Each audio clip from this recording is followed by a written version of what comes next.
मंत्री जी, जिस शहर के अंदर वेंटिलेटर्स है, जिस हॉस्पिटल के अंदर वेंटिलेटर्स है, वहां पर डॉक्टर्स नहीं, जहां डॉक्टर्स है तो वहां ऑक्सीजन नहीं, और जहां पर वेंटिलेटर्स भी है, ऑक्सीजन भी है, डॉक्टर्स भी है, तो वहां पर बेड्स अवेलेबल नहीं है। जब हमने आपसे वेंटिलेटर्स के बारे में पूछा तो आपने कहा कि नहीं, थाली बजा लो। जब हमने आपसे पूछा कि डॉक्टर्स नहीं है, ऑक्सीजन नहीं है, तो आपने कहा कि दिया जला लो, अंधेरा कर लो। आज जब जीडीपी इतना गिर गया है तो हम सरकार की तरफ से एक फरमान सुनना चाह रहे हैं कि कब आएंगे वजीर आजम और ये ऐलान करेंगे कि अब सड़कों पर निकलो, ढोल बजाओ और ये ऐलान करो कि उठ जीडीपी, जिस तरह हमने ये कहा था कि गो कोरोना के नाम के ऊपर। हम 8 मई 2020 की वो सुबह मुझे आज भी याद है, जब सुबह सुबह मुझे फोन आता है और ये जानकारी मिलती है कि 16 मजदूर जो मध्य प्रदेश जाना चाह रहे थे वो ट्रेन के नीचे आकर कुचल कर मर गए। मैं जब वहां पर उस जगह के ऊपर पहुंचा जहां पर ये मजदूरों की मौत हुई थी, तो वहां पर पुलिस वाले थे। मैंने कहा कि कितने लोगों की मौत हुई है, ये बॉडीज कहां पर, किस अस्पताल के अंदर ले जाया गया है। तो मुझे बताया गया है कि ये लाशें अभी भी वहीं पर पड़ी हुई है। लाशों का मतलब ये था कि छोटे छोटे गोश्त के टुकड़े वहां पर पुलिस वाले थैलों के अंदर भर रहे थे, ये हालत थी।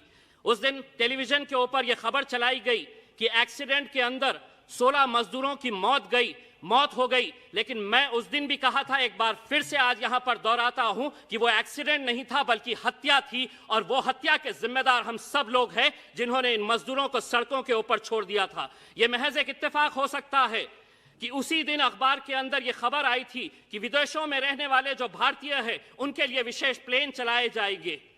क्या ये मजदूरों को हमने मरने के लिए सड़कों के ऊपर इसलिए छोड़ दिया था कि इनकी याद हमें सिर्फ इलेक्शन के वक्त में आती है, और इनके लिए जो विदेशों के अंदर रहते हैं उनके लिए विशेष फ्लाइट्स का प्रबंधन किया गया था? अध्यक्ष महोदय, मैं मंत्री जी से पूछना चाहता हूं, आज 6 महीने के बाद क्या हिंदुस्तान का एक भी शहर ये दावा करके कह सकता है कि हमारे पास आज पूरे वेंटिलेटर्स है, हमारा मेडिकल इंफ्रास्ट्रक्चर पूरी तरह से सक्षम है? आज भी मंत्री जी, जिस शहर के अंदर वेंटिलेटर्स है, जिस हॉस्पिटल के अंदर वेंटिलेटर्स है, वहां पर डॉक्टर्स नहीं, जहां डॉक्टर्स है तो वहां ऑक्सीजन नहीं, और जहां पर वेंटिलेटर्स भी है, ऑक्सीजन भी है, डॉक्टर्स भी है, तो वहां पर बेड्स अवेलेबल नहीं है। जब हमने आपसे वेंटिलेटर्स के बारे में पूछा तो आपने कहा कि नहीं, थाली बजा लो। जब हमने आपसे पूछा कि डॉक्टर्स नहीं है, ऑक्सीजन नहीं है, तो आपने कहा कि दिया जला लो, अंधेरा कर लो। आज जब जीडीपी इतना गिर गया है तो हम सरकार की तरफ से एक फरमान सुनना चाह रहे हैं कि कब आएंगे वजीर आजम और ये ऐलान करेंगे कि अब सड़कों पर निकलो, ढोल बजाओ और ये ऐलान करो कि उठ जीडीपी, जिस तरह हमने ये कहा था कि गो कोरोना के नाम के ऊपर।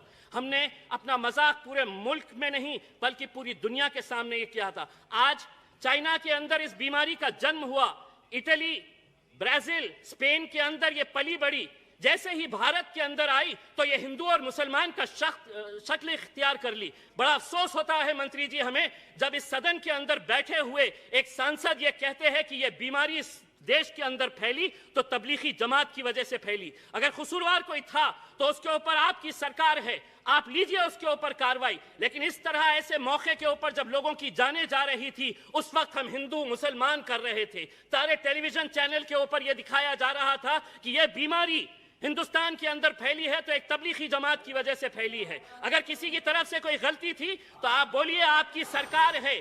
लेकिन हम आपको ये कहना चाहते हैं मंत्री जी, प्लीज कंक्लूड। एक 2 मिनट। अध्यक्ष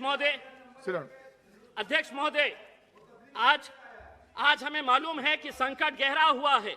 हम सरकार का पूरी तरह से साथ दे रहे हैं। ऐसा नहीं है कि हम विपक्ष के अंदर है तो हम हर चीज की आलोचना कर रहे हैं। आपने मेहनत किए है, कोशिश किए है, लेकिन जिस तरह के जो फैसले लिए जा रहे थे ऐसा लग रहा नहीं था कि ये मुल्क के अंदर लोकतंत्र है बल्कि तानाशाही है कि 4 घंटे पहले आ जाओ, कह दो कि 4 घंटे के बाद देश बंद हो जाएगा, और देश बंद कर दिया गया है। आज अगर यही हालत रही तो अध्यक्ष महोदय 30 सेकंड सिर्फ, आज यही हालत रहा तो देश इस मुल्क के वजीर आजम को देखकर यही कहेंगे कि आखिर हम बोले तो बोले क्या, करे तो करे क्या। वाह मोदी जी वाह।